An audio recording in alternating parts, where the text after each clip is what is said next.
皆さんごきげんよう、上川薫です。今回取り上げる話題は、ロシア軍を倒すのにウクライナをさあ支援しようとなった時にお金がどうしても必要です。しかし、お金は基本的に無限には出てきませんから、さあどっからお金を持ってこようかというのは各国で頭をひねらなければならない問題です。その中において現在、欧米で議論、そして動きが始まっているのが、ロシアから没収した資産をそのままウクライナ支援に充てるのはどうかといったことが議論されて、法案の提出などが行われています。もしもこれが実現すれば、ロシアのお金で兵器が買われ、そしてウクライナ軍に提供されて、ロシア軍を倒すために使われるというまさに因果応報が実現することとなります。一体今、欧米でどのようなことが話し合われ、動きが出ているか見ていきましょう。米欧、ロシア資産活用案、ウクライナ復興支援。ロシアの侵攻を受けるウクライナの支援や、同国の復興にかかる莫大な費用を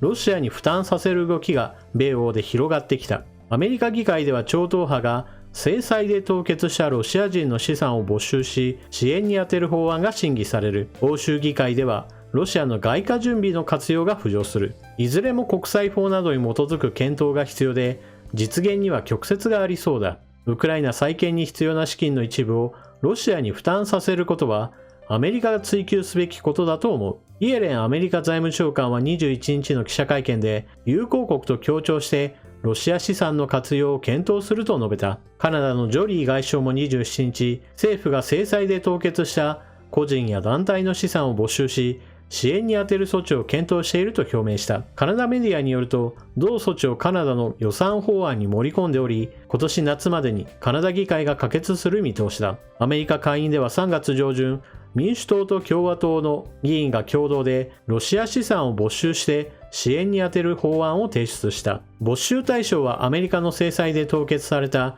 ロシアのオリガルヒ、新興財閥らの資産だ。使い道はウクライナの復興、人道支援、ウクライナへの兵器供与などに限定する。下院は27日に同法案を可決したが、このまま成立するかどうかは不透明だ。言論の自由を監視するアメリカ市民団体などが、資産を没収される側に反論の機会を与えなければ憲法上の手続きを書くと主張する。仮に新法が成立してもアメリカ裁判所が無効と判断する可能性があるというわけだ。イギリス国際戦略研究所の上級研究員は過去の事例も踏まえ資産没収までの手続きを明確にする必要があると指摘する。欧州議会の議員の間ではロシアの外貨準備を活用する案が取り出されている。ロシア側は米欧の中央銀行などに預けている約3000億ドルの外貨準備が凍結されたと主張している。ここからは少し記事の補足をしておきます。ロシアの外貨準備これを今、日米欧で資産凍結を行っています。この額というのが、欧米の差し押さえたものが35から40兆円。日本も制裁を行っており、凍結しているお金は4兆円から5兆円程度あると言われています。ロシアは今回のウクライナに対する本格的な侵攻をある程度前もって考えていたとみられ、人民元やゴールドといったものを外貨準備として準備してきました。しかし、完全に凍結されるということそれ自体は想定していなかったようで、ユーロであったりドルであったり日本円であったり外貨準備をかなり残していました。では現在凍結されている40から45兆円というこの巨額なお金、もしも軍事費で見るとどのくらいの額なのかを見てみましょう。現在世界の防衛費というのは基本的には上昇傾向にありますが、その中でも常にトップ1なのがアメリカで、アメリカの軍事費は100兆円、中国の軍事費は27兆円、そして3位にはインド、そしてロシアは 6.6 兆円、日本は 5.4 兆円、ウクライナの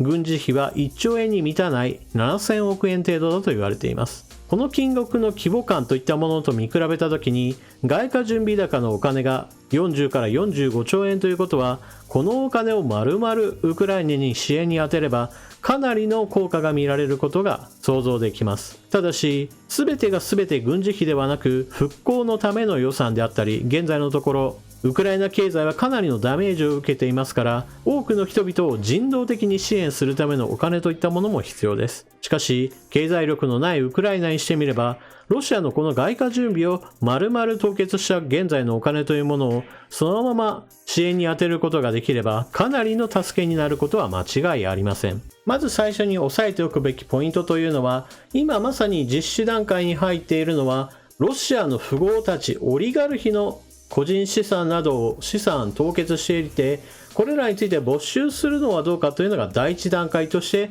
実施に動いています。これらについて言えば、確かに富豪たちですから、私たち個人の一人一人の資産に比べれば、はるかに大きいお金を動かしており、何千億円であったり、何兆円であったりといった額を最終的にはかき集めることはできるかもしれません。しかし、外貨準備高に比べると、やはりそれはあくまでも個人の資産ですから、どうしても桁は一つ小さいものに収まるでしょう。そしてここで大きな問題となっているのが、じゃあ実際にそうした資産を凍結するまでは制裁として行ったけど、これを没収して他に使うといったことが法律的にできるのかといったところが大きな障害となろうとしています。ただし、この点について言えば、私は十分にクリアできる問題だと思います。というのも、そもそもの話として、現在ロシアはロシア国内における日米欧の企業が残していた商標であったり資産であったりといったものを差し押さえ接収することを認めることを国内法で制定しました。これに基づいて一番大きな額が動いているのが飛行機を強奪することです。現在航空業界においては旅客機を買い取るよりもリースをすることによってある程度ビジネスを回すといったことが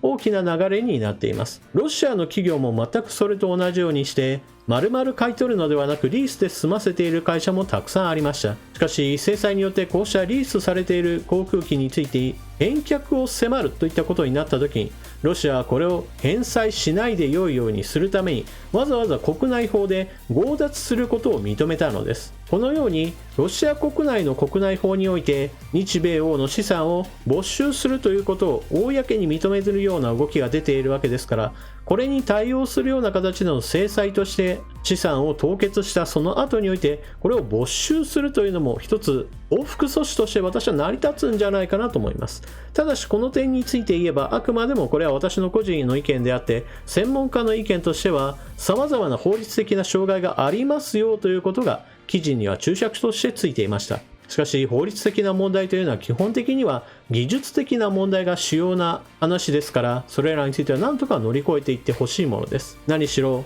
第一段階の個人資産の額のその先にある外貨準備高をすでに凍結しているのですから、このお金を丸々没収して転用することができればかなり支援であったり復興であったり様々なところにお金を行き渡らせることができます。特に現在行われているウクライナの支援というのはどうしても各国からのある程度余剰金といったものを主体として行っているものですから、無制限に何でもかんでもやれるというわけではありません。例えばウクライナに対する軍事支援でいてもそのほとんどが基本的には今ある兵器もしくは在庫の兵器といったものを主体として送ろうという話をしているのであって、さあここから新しいものを発注させてその新しい発注に基づいて最新兵器をどんどんと送ろうという話になっているわけではありません。なぜそのようにして在庫の兵器や在庫の武器弾薬などを送っているかといえば、それらの支払いといったものはすでに過去行われているものであって、新たな支出というのは整備であったり輸送であったりといったことが主体で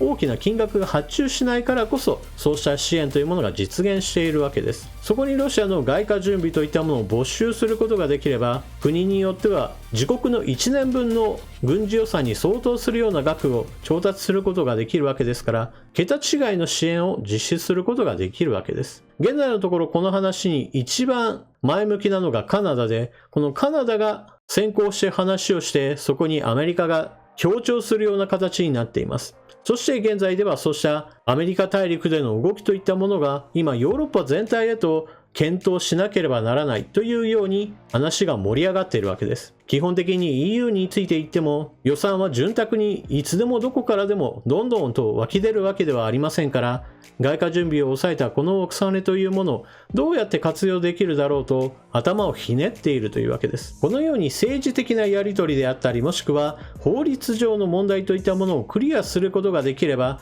少なくとも巨額のお金をウクライナ支援に回せるわけで、そうしてウクライナを支援することが結局はロシアを苦しめることができるわけです。しかもそのお金の出元というのがロシアというわけですから、これはまさに因果応報と呼べるでしょう。そしてこのような前例を作ることにも意味があります。例えば中国が日本に侵略した場合においてアメリカやヨーロッパが全て凍結し今回作った前例であるような、例えば凍結後においてはこれらを没収し日本を支援するために使いましょうというのが流れとして非常に円滑に進めば、日本に対する支援といったものも非常にやりやすくなるでしょう。これは侵略する側にとってよりデメリットがより明確に、そして大きく立ちはだかることを意味します。ですから今回の話はあくまでもロシアのお金を使ってウクライナを支援するという話ですが、しかしその構造それ自体が今後の抑止力の一つとして働くということが考えられるわけです。欧米プラス日本もこうした議論にぜひとも参加して、ロシアの外貨準備高を凍結するだけではなく没収し、侵略された側に支援として使う、こういった流れをぜひとも実施してほしいものです。それでは動画を最後までご視聴いただきありがとうございました。チャンネル登録していない方はぜひともチャンネル登録を、そして動画を見終わったら評価ボタンのクリックもよろしくお願いします。それでは次の動画でまたお目にかかりましょう。またね。